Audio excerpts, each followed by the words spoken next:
From the dawn of console gaming, there was a constant, regardless of owning an Atari or some other type of hardware: video game ownership.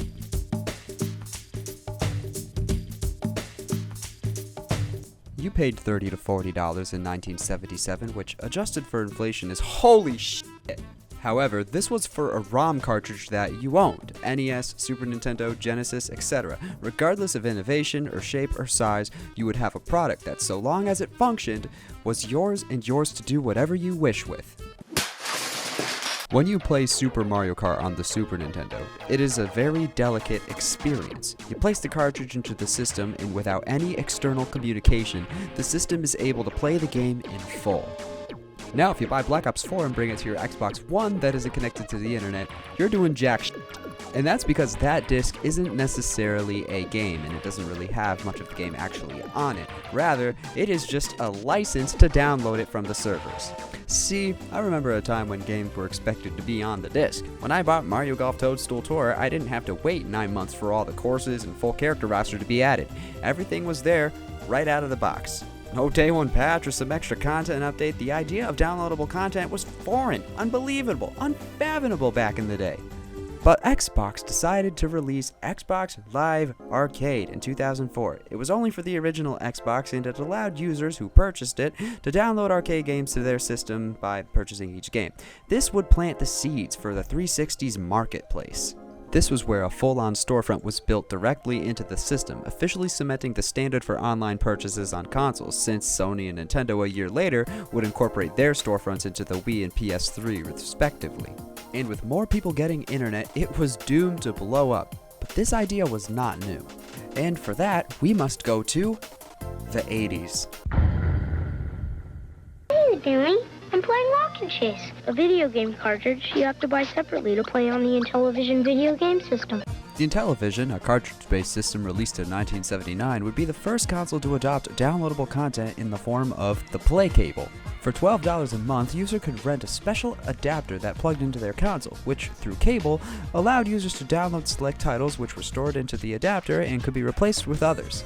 This would release in 1981 and only last 2 years, since games were becoming larger and larger and the Play Cable simply couldn't store the newer titles. Now, since this was a cable service, you had to give this Play Cable back when the service was discontinued, which basically effectively wasted all of the money that you spent on the service. Moving forward, the most notable services following the Play Cable would be Sega Genesis' subscription service and Nintendo's Satellaview in Japan.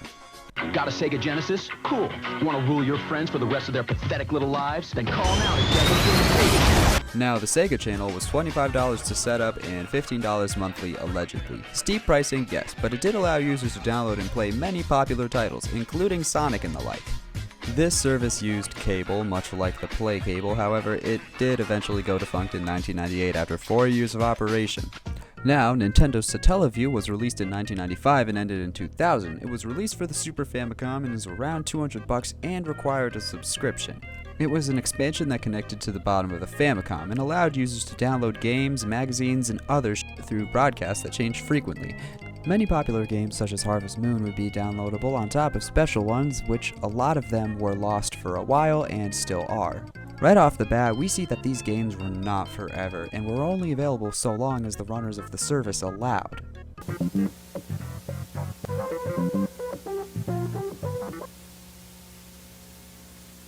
Sega Channel now goes off the air forever.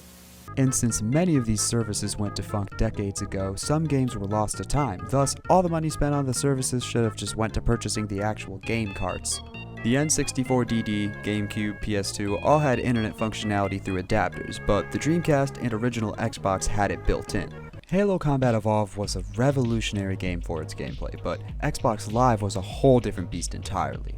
While definitely not being the first game to have online multiplayer support, it was the first that really drew in a casual crowd. So many people saw this and were just fucking baffled by the online gameplay, and Xbox Live would soon become a household name, kind of. But this would soon evolve into all game consoles possessing this functionality. Now in present day, more are playing online than off. As stated before, by 2006, the three main consoles all had online support and you could buy games on them, which is something that would slowly turn into what we have today. But this generation was a lot better in terms of ownership than now. Take this scenario. You buy an Xbox 360 game at the store, you come home and you put it into the console, and guess what? The game fucking runs. This is some revolutionary shit. I don't think we've seen this in years. Practically any game that you put into your Xbox One, PlayStation 4, etc. will at least have some type of day one patch. If not, you have to actually download the game since most of it didn't fit on the fucking disc. So the disc isn't the actual game, it's just a license to download the games from the servers. With the Xbox One, it's literally required to be online. This is when game ownership literally dies. If you buy it physically, it's nothing more than just a plastic case in a license. If Xbox One or the dev servers are to ever go down, that Xbox One copy of Mighty No. 9 is officially worthless. At least if you buy a game on the 360, you can play it without any interruptions. Even if it's taken down for some reason, they can't just snatch it off your system. But with the Xbox One, they can decide at any moment to cease functionality of a game you bought online, making that $60 or even $70 disappear forever.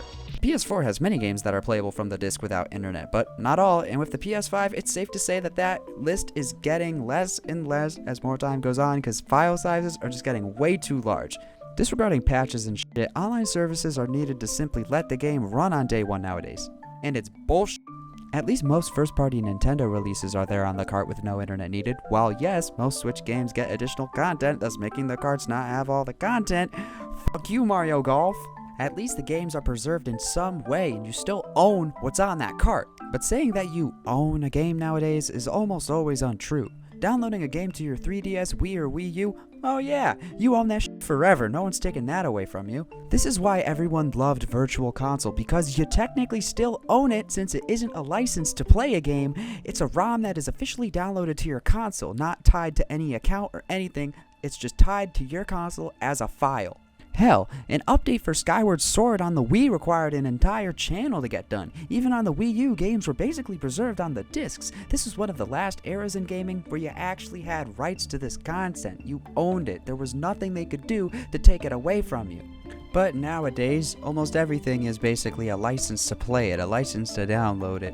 And I hate this system. And this bullshit has been manifesting forever, and I recall a particular instance in which this has happened that baffles my mind.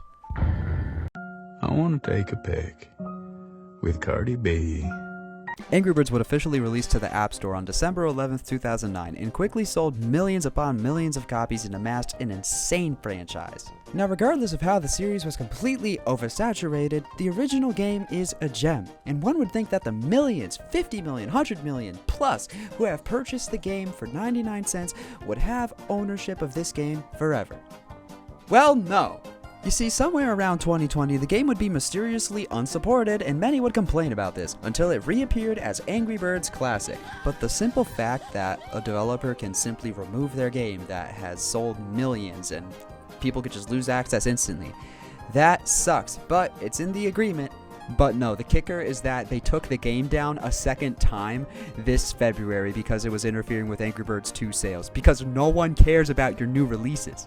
So they took it down, and then a few days ago I was on the App Store and saw Red's First Flight, which is the third re-release of the goddamn game. Now you have to pay for the game a third time. It's shit like this that makes me question the entire system as we know it, but honestly, it's too late now. If we wanted this to stop, we should have said something when the Xbox One and PS4 hit the shelves, but no, we let it happen. Steam literally states in its subscriber agreement that you do not own these games. You merely pay to subscribe to a license to install and play the title, and can at any point be revoked and made defunct if needed.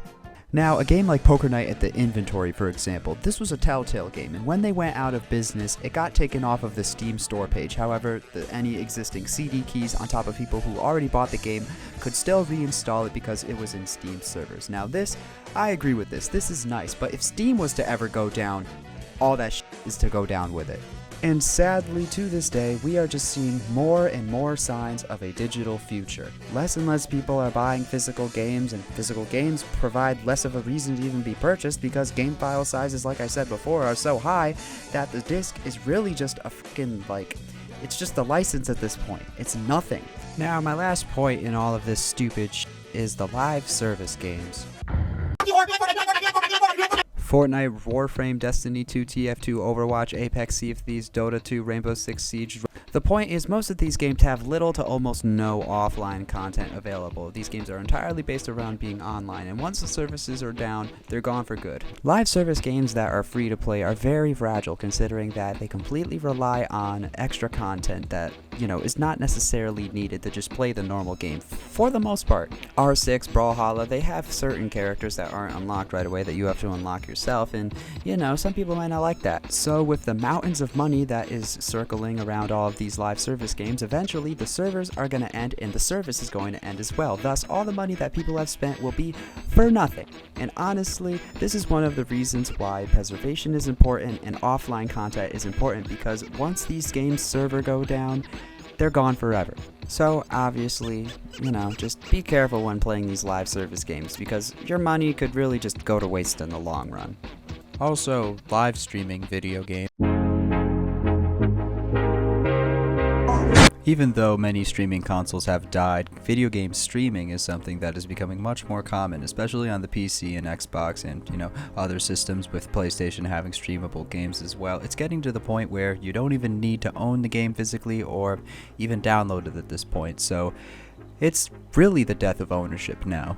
And while Nintendo is a company that prides themselves on having all of their games stored within these carts, and they will continue to have physical releases because it does net a really interesting percentage of sales, overall Xbox and PlayStation are basically soaring to the moon with this all-digital future, and with the digital future, our ownership ceases to exist as companies present us with a Netflix-like structure to play games instead of own them on a physical cartridge, disc, or any other type of means. Everything will now be streamable, and that's the end.